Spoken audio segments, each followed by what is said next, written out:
Bonjour, bienvenue dans l'espace des trois ours. Je vais vous lire un conte anglais de Robert Southey, écrit en 1837 et traduit au plus près du texte original. Ce texte est à l'origine de l'histoire de Boucle d'Or et les trois ours. Mais vous allez voir, ici, il n'y a pas encore de petite fille. Je vous souhaite une belle écoute. Il était une fois trois ours qui habitaient ensemble une maison dans une forêt. Il y avait un tout petit ours minuscule, un ours de taille moyenne et un autre enfin qui était un grand ours énorme. Ils avaient chacun un pot pour leur bouillie, un petit pot pour le petit ours minuscule, un pot de taille moyenne pour l'ours moyen et un grand pot pour le grand ours énorme. Chaque ours avait une chaise pour quand il voulait s'asseoir. Le grand ours énorme avait une grande et immense chaise et il la remplissait complètement.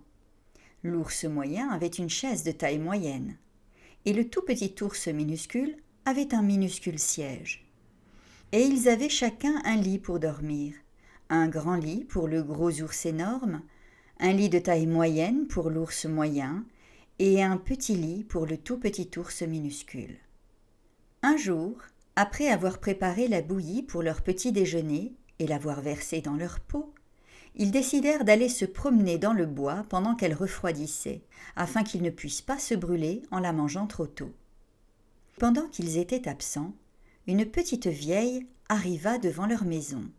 Certains disent que c'était une vieille femme mauvaise et malhonnête qui s'était échappée de la prison dans laquelle elle était pour quelque mauvais forfait, et qu'elle était obligée de se cacher dans le bois. D'autres disent que c'était une méchante vieille femme qui méritait d'être envoyée à la maison de correction pour avoir volé des poules.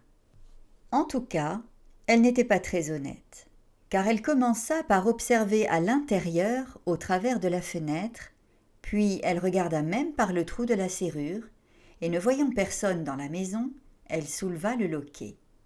La porte n'était pas fermée, parce que les ours étaient de bons ours, qui ne faisaient jamais de mal à personne et qui n'auraient jamais soupçonné que quelqu'un puisse leur en faire.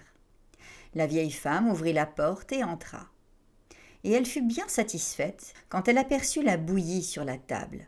Si elle avait été une bonne femme, elle aurait attendu jusqu'à ce que les ours rentrent à la maison, et alors, peut-être, ils l'auraient invitée à déjeuner, car ils étaient de bons ours, un peu rudes, certes, à la manière des ours, mais tout de même très bons de nature et hospitaliers.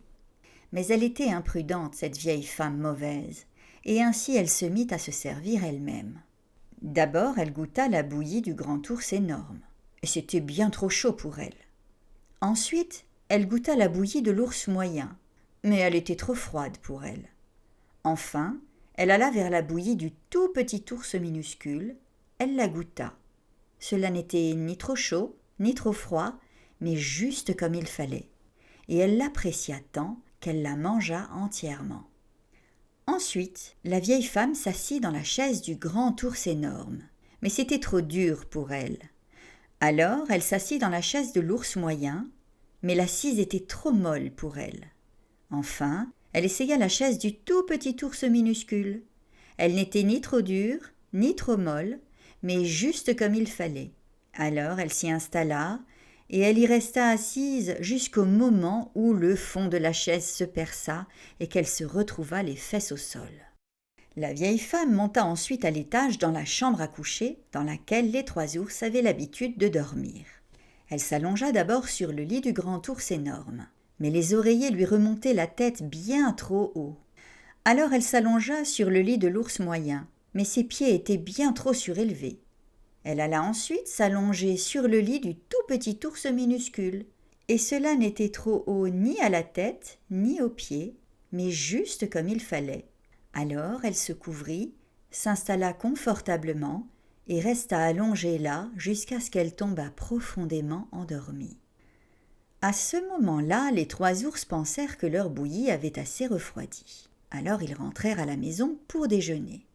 Or, la vieille femme avait laissé la cuillère du grand ours énorme dressée dans son bol. « Quelqu'un a touché à ma bouillie !» dit le grand ours énorme de sa grande voix rude et bourrue. Alors l'ours moyen regarda le sien, et là aussi, la cuillère était dressée dans le pot à bouillie, comme l'avait laissé la vieille femme. « Quelqu'un a goûté à ma bouillie !» dit l'ours moyen, dans sa voix moyenne. Quand le tout petit ours minuscule regarda le sien, la cuillère était bien dans le pot, mais la bouillie avait disparu. « Quelqu'un a touché à ma bouillie et l'a mangée tout entière !» dit le tout petit ours minuscule de sa toute petite voix. Là-dessus, les 3 ours, voyant que quelqu'un était entré dans leur maison et avait mangé entièrement le petit déjeuner du tout petit ours minuscule, commencèrent à regarder autour d'eux. Or, la vieille femme ne s'était pas assise correctement sur la chaise du grand ours énorme, et elle avait laissé le coussin de travers. « Quelqu'un s'est assis dans ma chaise !» dit le grand ours énorme de sa grande voix, rude et bourrue. La femme s'était même accroupie sur la chaise de l'ours moyen, et y avait, là aussi, laissé le coussin de travers. « Quelqu'un s'est assis dans ma chaise !» dit l'ours moyen de sa voix moyenne. La vilaine femme avait cassé le fond de la chaise du tout petit ours minuscule, en s'asseyant violemment dessus. « Quelqu'un s'est assis dans ma chaise, et en a fait sortir le fond en s'y asseyant !» dit le tout petit ours minuscule de sa toute petite et minuscule voix. Alors les 3 ours pensèrent qu'il était nécessaire de faire une recherche plus poussée. Ils montèrent à l'étage dans leur chambre à coucher. Or la vieille femme avait déplacé l'oreiller du grand ours énorme. « Quelqu'un était couché dans mon lit !» dit le grand ours énorme de sa grosse voix rude et bourrue. La vieille femme avait bougé le traversin de l'ours moyen. « Quelqu'un s'est couché dans mon lit !» dit l'ours moyen de sa voix moyenne. Et quand le tout petit ours minuscule regarda son lit, il remarqua que le traversin était à la place de l'oreiller et l'oreiller à la place du traversin, et que sur l'oreiller il y avait l'affreuse tête d'une vieille femme, laquelle n'était pas à sa place, car elle n'avait rien à faire là. « Quelqu'un s'est couché dans mon lit, et elle y est toujours !» dit le tout petit ours minuscule de sa toute petite et minuscule voix. La vieille femme avait entendu dans son sommeil la grande voix rude et bourrue du grand ours énorme, mais elle songeait que c'était le vent qui rugissait dans la cheminée. Elle avait aussi entendu la voix moyenne de l'ours moyen, et c'était seulement comme si quelqu'un parlait dans un rêve.